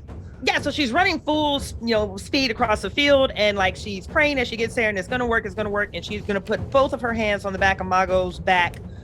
She's gonna close her eyes, and she's going to say, "Chaos bows before you," and she's gonna try to get this spell off. Fuck yeah. It's very cool. The magic flows along. How much damage did you have to your right arm? 2. Oh, which indicates it knits entirely together. You can feel the dried blood from the wound is now just pulling against fresh skin and hair, and you are ready to move forward. You are completely healed. Yanioth, and you in take her a few steps back. weird childlike way, she looks up at Vasana and says, "Vasana, I got it back. It works again." Vasana, you can see the other child you're protecting is very excited. Exactly. Amazing. Okay, we now jump to Virakos at strike rank 7. Indeed. All right.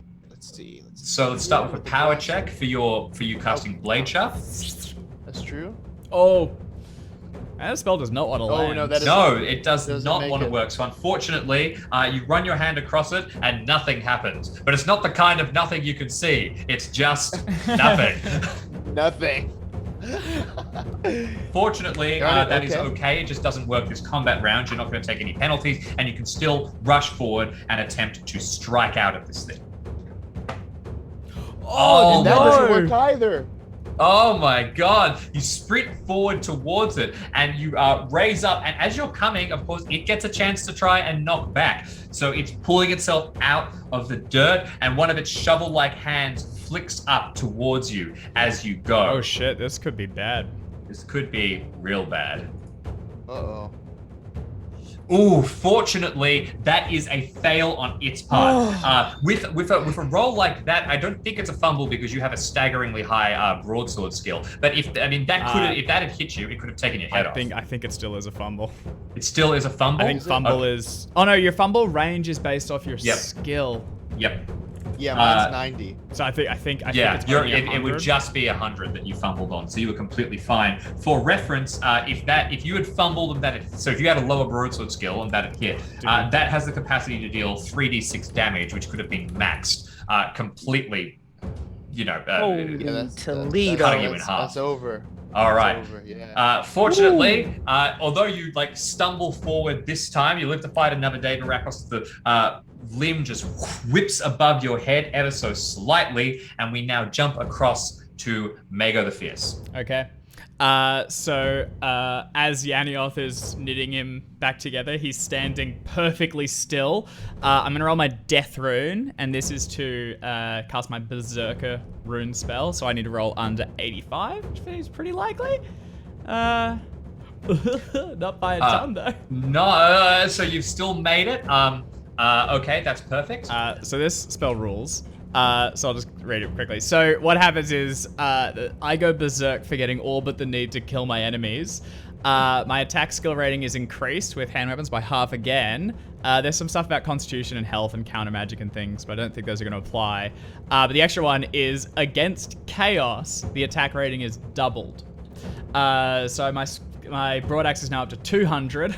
Oh my god. Yanioth finishes knitting him together, and unfortunately, he's just it's single-minded. He doesn't feel it re-knitting. He just charges forward, begins to gain speed, and I'm gonna leap towards it and try and just drive the axe down into this thing's mouth and cleave it in twain. Absolutely makes sense to me. So what is your final weapon skill that you were rolling with? 200, and I'm tempted to go ahead and augmenting it feels excessive at this point, right? Because there's a chance I just dick it up. I'll just go with 200, Jim. 200 should be enough. It is chaos. Only 200. It is chaos. It is chaos. I kind of want to augment it just to see what I I'm go hard or go home. I'm gonna augment it. You know what? I'm showing off to Storm Dog and trying to recruit, so I'm gonna augment with Devotion Storm Ball. So 60 and under. Come on, I do feel that. So you reduce your skill from 200 to 180. I hope you'll still hit. Oh. Okay. Swing forward. Now this thing's it has no capacity to stop you here. You were going to reduce its return, its dodge, its parry to nothing. So you come down, you strike down with this massive hit. Roll your D100. Come on. Okay, a success. Yeah, it's a success. I'll go ahead and roll damage. Yep, and which give is me a D20 as well. Yeah. Except not the same one, because it'll add up weirdly. No, so 8 damage to hit location 2. Hit location 2. We really like hitting things in the legs this stream. It does appear to so be you land on this thing, and it's big. You hit one of its legs right at that joint, kind of articulated joint that I mentioned. Slam in and hit it hard with a total of 8 damage. You wound it, and its joint twists, but it does not break. You have not overwhelmed it. It does have some armor, and it begins to spin around angrily. And now we move across to its turn. In its primal mind, influenced only by chaos, it sees fragments of light and movement, and it acts quickly. Yanioth, it doesn't like you moving. It doesn't really know what you're doing, so it spits a huge clump of this globulous, horrible acid towards you. It is going to land directly at you. Disrespect. It spat at you. You can attempt Right, that's We're in a pandemic. Right? That's terrible. Disrespect. That's what he did. Get that, you big fish. You don't spit on people. There's you a just line. gotta step slightly to the side as it hits the ground, and it's hissing and horrible and filled with disease. But you were too far away from it. It is completely avoided. Totally in character. Did it spit at me? Oh my goodness! Did it really spit at me? The disrespect. Now, Vasana, you haven't directly engaged it, so it is not going to swing towards you. Instead, it is going to make 2 separate attacks. The first one, Varakos, it is going to strike out at you with that same massive claw. You duck underneath it, you manage to righten yourself slightly, and you see it coming straight at you. These things are lethal. What would you like to do? I want to get out of the way. Okay. Quickly So as that would be efficient a as dodge check. What is your dodge? You can choose a dodge, you can choose a parry once again. Your dodge skill. Would the parry use my broadsword? No, also we have to go, yes, sorry, I thought you said with a dodge use your broadsword. Oh. Yes, the parry will use your Okay. broadsword. Well, then let's do that. It's a sure bet, I would say. But it's Yep. a bit like in Call of Cthulhu where it dodges. If it ties, the dodger wins. Whereas if you parry, it'll win. So it's still probably worth it though, because you're super freaking good with a broadsword. Yeah, much better than the dodge. So I'm gonna go with that. Okay, fantastic. I'm gonna just kind of cut through as I see it coming towards me. I want to slice into it. Makes absolute sense to me. Oh my god, that yes. looks pretty good. 17 v90. That's a special. 17 That's a V. special. It Oh, fumbles. Special V fumble? Yo. Oh my god. All right, let me get Dude. the table up to see Yo. exactly what that effect is, because this could be really, really good for you. Okay, attack of Crashing thing. fumbled attack versus special parry. The defender rolls your parrying weapon's special damage. So I got so that excited. that is with a slashing weapon like yours. That is your standard damage with the damage dice doubled, I believe. Oh my god. So Okay. 2d8, the same thing as you rolled Wow. for your mega crit with True Sword before. Boom. Okay. Wow. Plus 2d8, and then you get a +6. Oops, I didn't mean to do. That's all right. Just roll it again. We'll forget you. Okay, cool. Here's that 6. And then 13. To that. So that is 13 plus 2, 15 damage as this All right. thing's leg Wow. slashes out towards you, and you swing down. Now, unfortunately, you are like 3 damage off doubling it, which means you cut the leg off entirely. But you do snap it like a chicken bone, and it launches up, and you see the thing roar back, seriously wounded. You also take a chunk out of its total hit points, which now between you, Mago, and between the strike that you just done, Varakos, is pretty big. It's still its turn. It swings around, and it attempts to bite at you, Mago, closing down with this Wow. enormous strike. This is heavy. It Okay. is not smart. So it sounds like I kills- should. So my options are dodge or parry, right? Yep. Except once I cast Berserker, I can do neither. So I attack it once, and I just stand there yelling Oh at it. my I God. don't get to try and riposte it. So All right. In which case, let the dice fall. it will fire at you. Come on. Ooh, Get me. not looking Yes. good. Okay, so it is going to land an attack. It is not a special attack. It is going to deal damage, but this damage has a slightly different effect Oh. that we will come forward. So here we go. As I roll. One moment. Where's my dice?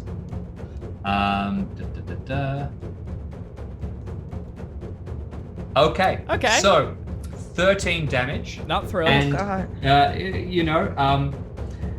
make a roll. So what I have to do now is I make a roll of the attack that it does against your size. What is your size, Mago? My size is 14, James. By 1, you avoid being Oh. swallowed by it. So Wow. you come sliding down, and like it bites into you, and you feel this like horrible pain shoot through you as it wrenches back, and you will like slam into it an absolute inch before being like pulled into its mouth and swallowed, holding yourself right at the top. Do I take 13 damage though? Still. You will take 13 damage. Does any of and my armor reduce that? Yes, your armor reduces it as per normal. What Um, bit of it me will- is it targeted? It will hit you at hit location 5, which is going to be, I Oh, I believe, use your that. Okay. your That's leg, not I great. believe. So I am at -5 on my leg. What's your leg's default health? 5. 5. Okay. I have 3 armor, 5 health. I took 13 damage, so 5 and then 5 again. So I'm at 0, then -5. 0 then -5, which means that your leg is rendered useless. This is a very serious hit. An entire fang goes straight through your leg, and you feel pain like shoot through your entire body into your warped mind at this stage. You are not entirely sure what is going on. I'm going to have to get exactly what I need to get you to roll to see if you can stay conscious and continue to fight, because I believe at a -5 over, you risk going into shock. Yanioth, this is where you are going to shine, stepping forward to potentially heal Mago before he is defeated entirely and very permanently. As we go back up to the top, what's everyone's plan? Okay. Mago, we'll go you last. I just want to hear what everyone else is doing first, quickly. Rock and roll. I mean, I'm gonna try to. I was thinking of switching to my lance because I'm on top of Molon. Switching to that's a great idea. Your lance is incredibly effective, and if you're on top of Molon, you can do a staggering amount of damage with your lance. And I'd also like to enact Molon's attack as well. Oh, of course. That's right, because Molon can actually come forward and do something. I should have said that on the last turn. In which case, let's jump back and see what Molon did. We'll just say that he acted at strike rank 12. So you have Mago at the top, holding on. You're on top. You cast your lightning, but you kick at Molon. Molon sprints forward. What did you want Molon to do on his turn? Can Molon headbutt? Molon can headbutt. Absolutely, Molon can headbutt. Now, I will flag that this thing will likely try to parry. It's going to have a negative because it has tried to parry previously, but it will still try to hit Molon. So Molon does risk taking a hit here. Okay. All right. So, okay. Copy. Headbutt of. Oh yeah, no. Unfortunately, not. Ooh, that is pretty bad. It's not a fumble, and the attack the counter comes in. No, that is going to be a miss. So one of the legs flies forward, but unfortunately nothing. So now we go back up to the top of the round. On your turn, am I hearing that you attempt to charge with your lance? Yep, that's strength 5. Okay, strike rank 5. Yeah. You will be landing. All right, brilliant. Virakos, what about you? Yeah, I'm going to try to get another hit in. He's basically just in swinging action now. He wants to take this thing down. So this should land on 7 again, I believe. 7, yes. Okay, perfect. Actually, to land on 6 because 6, you're not casting a spell. 6. No blade sharp, right? Excellent. Yanioth. Beelining directly for Mago. Okay, fantastic. You are heading straight over. You are intending to heal. Yep. Mago, bringing up the yes. So, there's a couple of things. This was kind of wild. So, if Yanioth had not healed me, I'm pretty sure I would have been unconscious. Because I would have been when you go to. So I went down to 3 hit points. If you're at 1 or 2, you go unconscious. So that's it. Then also, I skimmed over it earlier because I didn't think it'd come up. But Berserker increases my Constitution. That is also just enough to keep me back up. Because since my con's been bumped, your hit points get bumped. My hit points get bumped, and I think it's also enough that I do not take double to my limb. I take 1 off double, or 2 Which off, or means... very close, so I'm not prone. Oh my god, so you are still up on top of this thing and your magic is actually keeping you in the air. So no, you don't need to That's roll true, jokes. I am prone, but it's not. I'm not losing the friggin' thing, so I can still fight. And does that mean you're going to try and hit it? Yeah, dude, let's go. Okay, fantastic. You'll be coming in at strike rank... I'm on strike rank 8.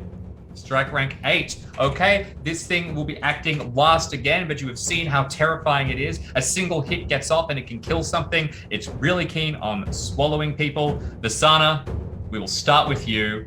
As you wheel around, you can feel the child on your back pull tighter around you. I'm assuming you were going to charge. Oh, yeah! All right. Would you like to invoke anything? You already invoked your air rune. You invoked your air rune previously, never mind. In which case, make for me a lance check. Worked for me. Oh my god. Do you want to describe? So is that a crit or just a special? Holy shit. I think 5, it's a special, 10. but still, holy hell. It's a 10th. It's yeah, but it's a 5%. Ah, 5%. Yeah, okay. Perfect. One then. off. That is one off a crit. But Again! Special's still Again! pretty good. I Now- would take that. Before we completely Oh. freak out, let's see its parry. Come on, fumble. It's going to fail. So you are going to charge forward. Do you want to describe this? I reckon this will probably be a killing blow. So if you want to go ahead and... Yeah, so you see Vasana line up the lance with this child on her back. She pets Molon. She looks at the kid over her shoulder and she goes, "Watch this." And she like goes in and just gonna like just ram it with the lance. Oh my god. Okay, you slam into this thing at top speed. I need you to roll 2d10 Holy plus cow. 1 Oh. plus 3d6 because it is special Holy damage. cow! I love we all have so much 2d10. hubris though, like telling the kid to watch. It's hilarious. Hey kid, check this out. One more time, 2d10. 2d10 plus 1 plus 3d6. So the plus 1 will factor in at the end. Oh my god. It's And the so 3dx much for context is coming from because From- you're using a lance and charging, you are adding Molon's damage bonus. Damage bonus because you slam into this thing with the force of an absolute champion. Okay. Oh, What's up? 28 damage. Roll a d20 to tell me where you hit it. Wow. Where did Varakos hit it? I really hope it's the same place. Rakos hit it in the leg. 17 on it is going to land. Oh, I'm so happy this happened because I believe that is straight into its body. And with this, even with armor, so this is actually one of its legs. So you come in from the side, but it doesn't matter because even with armor, you would have one-shot it with this. So you skewer the champion. leg. You slam straight through into the body. The force of Molon picks it up into the air. You go tumbling to the side, Mago landing on the ground. You two had almost killed this. It had about 2 health left, but that doesn't matter because Vasana spears this thing, picks it up into the air. It shrieks, slides off the lance, crashes onto the ground with this huge, heavy slam. You can see the broken ground where it is left. This thing is dead. And Yaniov comes sprinting in, grabs Mago, and the healing can begin. Fucking hell. We'll zoom out from here. The battle. Oh, yes, please. Well, the only problem is I'm still berserk. Ah, yes. And it is a murderous frenzy. I depending believe that you are not 100% sure how the berserk All rules but the work off the top of my strongest head. loyalties are forgotten in the rage to destroy. You are surrounded by chaos creatures. I think that evidence of chaos creatures. I think it is very possible that you immediately run down into the tunnels. Yeah. And if you do not, your leg isn't doing so well at the minute. I'm not too concerned about your berserk, although we will come back to that when we talk next session, because we are coming to a close on our time. So as we zoom out, you'll see the battlefield strewn with the bodies of scorpion men, this enormous creature. The child on your back did watch, is pretty impressed. Storm Dog did watch, is relatively impressed. I mean, you did jump forward and slam it in the head. And now, as you land next to it, you're both wounded. You're buddies. And that will be the end of our 3rd session of RuneQuest. Next time, we will begin to mop up and see what the next adventure could possibly be. Thank you so much, everybody, for joining us. Let's hear from Okas again, where we can find them. London, do you want to start? Yes. Hi, I'm London Carlisle. Find me on Twitter at London Carlisle, where I post about tabletop stuff. That's me. Thank you for hanging out. Excellent. Perfect. Bridget. Hi, you can check me out at symphonyentertainment.com. If you hit press release, you can jump on all the podcasts I'm on, actual play. London and I are both on Ain't Slay Nobody, which is going to be dropping this week. So definitely tune into that. And if you hit me at Twitter, you're going to be real disappointed because I don't know how that thing works. Perfect. Cynthia. That's how I feel about the TikToks. Hi, y'all. I'm Cynthia Marie. You guys can also find me on Twitter at Sin Dancer. You just check out all of the shows that I'm on. I won't mention all of them because there are a lot. Or Instagram, Cynthia__Marie, where you can check out some of the crazy costumes that I end up putting on, like this one.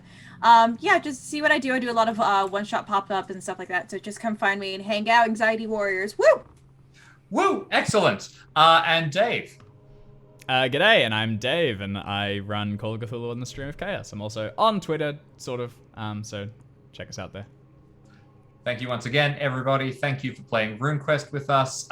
Remember to check out the Stream of Chaos's Call of Cthulhu streams, and we will see you next time.